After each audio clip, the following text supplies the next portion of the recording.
If you're watching this on the Legacy of Survival channel, make sure you hit that subscribe button right now, because what you're about to hear is one of the most overlooked sides of WW2 history.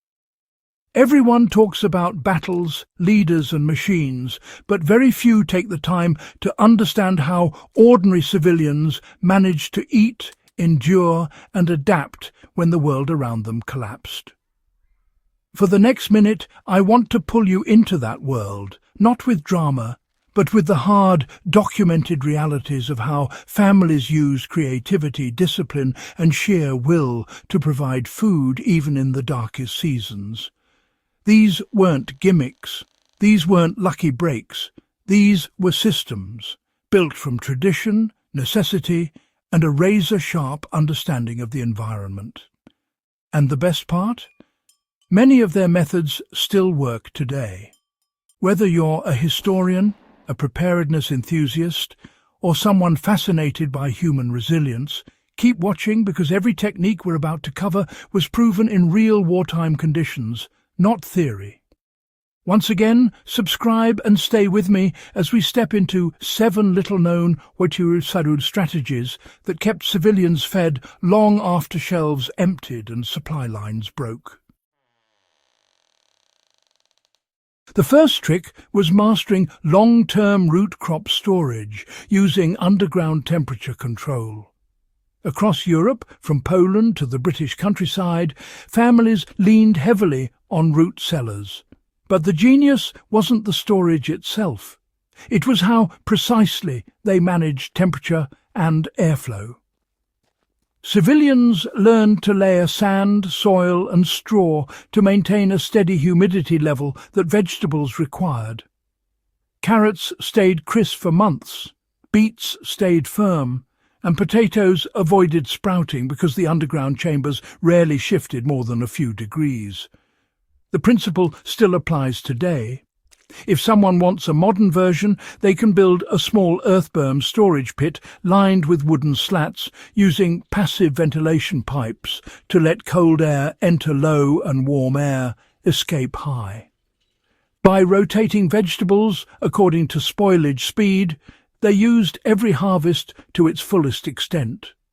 This wasn't rustic guesswork, it was agricultural science, passed down through necessity. The second trick was transforming every home into a miniature food production centre through multi-season gardening. Gardens weren't simply summer projects. Civilians learned to push the limits of every season. They cold-framed lettuces using salvaged window glass, forcing early greens before spring even began. Families planted hardy winter crops like kale, turnips and perpetual spinach because these could survive frost without protection. Even in bombed-out cities, people grew food in rubble piles where the broken bricks actually warmed soil faster. Anyone wanting to use this tactic now can adopt the same approach by creating layered planting cycles. Early cold-tolerant greens, mid-season calorie crops like beans and squash, and late-season roots that grow beneath the frost line. WWII civilians understood that food security meant never depending on one single season. The third trick was reinventing food preservation when salt, sugar and canning lids ran short. Civilians improvised alternative methods such as dry storage dehydration. Not the modern electric fan method, but true air drying. Apple rings hung above wood-burning stoves, strips of cabbage dried on screens, and mushrooms dehydrated in attics where heat naturally rose. People also relied on fermentation when salt was scarce by using brine recycling, a method where one batch of sauerkraut brine was reused for the next to stretch resources. This created a continuous food supply without the need for new ingredients. A modern survivalist can do the same by building a dedicated drying rack near a heat source or reviving fermentation cycles using leftover brine. This creates a renewable food system, rather than a one-off batch. The fourth trick was quietly maintaining livestock on minimal feed through scavenging systems. Chickens, rabbits and goats were the backbone of many civilian diets, but feed was rationed or, well, sometimes non-existent. The clever approach involved creating what many accounts describe as forage loops. Each day, families collected weeds, kitchen scraps, roadside greens and even tree leaves to supplement feed. Rabbits thrived on dandelions and willow branches, while goats cleared overgrown hedges and thorny brush. Chickens pecked through compost piles to find insects and food scraps. This reduced dependence on grain and kept protein production steady. Today, you can build a similar system by pairing small livestock with composting setups, rotating forage zones, and using fast-growing greens like mulberry leaves for dependable feed.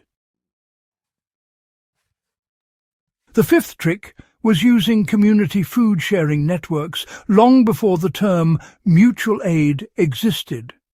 In many occupied regions, families created quiet, low-profile trade circles. One household might be able to produce butter, another onions, another preserved fruits. The key was anonymity and trust. Nothing was written down for occupying forces to discover. This decentralized system kept villages stable.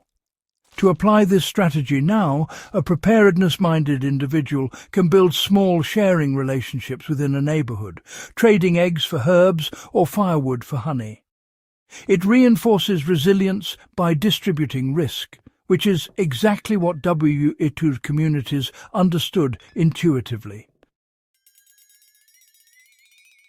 The sixth trick was stretching calories through strategic meal structuring rather than simply eating less. Civilians learned to use calorie-dense bases like potatoes, oats and barley as the framework for meals, then added small amounts of fats, vegetables or meats to boost nutrition. This wasn't poor man's cooking, it was efficient nutrition management. They saved the highest fat foods, bacon drippings, preserved lard, butter, for winter when calories were harder to come by. They used soups not as fillers, but as nutrient extractors, boiling bones for hours to pull out every mineral. Anyone today can apply this by structuring meals around staples and adding high-value components in small but targeted amounts. It's the same principle modern endurance athletes use, but WWII civilians perfected it out of necessity. The seventh trick was hiding emergency food reserves in plain sight to avoid theft or seizure. In both occupied cities and remote villages, people stored food where soldiers wouldn't think to look. Inside hollow rafters, beneath firewood stacks, under floorboards, covered by laundry baskets, even inside fake beehives or stitched into sacks of seed grain. These reserves meant survival after raids, crop failures or harsh winters. A modern application doesn't require wartime secrecy, but the idea of distributed storage remains practical. Instead of keeping all supplies in one pantry, food can be spread between basements, sheds, root cellars and hidden containers, so a single disaster doesn't wipe out everything. These 7 strategies — root storage, multi-season gardening, improvised preservation, forage-based livestock care, discrete trading networks, structured calorie management and distributed storage — kept civilians alive when the world around them offered nothing. They weren't theories. They were tested, refined and proven under pressures most of us hope never to face. If you want more deep-dive history like this, grounded in real survival knowledge, subscribe to Legacy of Survival and share this video with fellow history enthusiasts.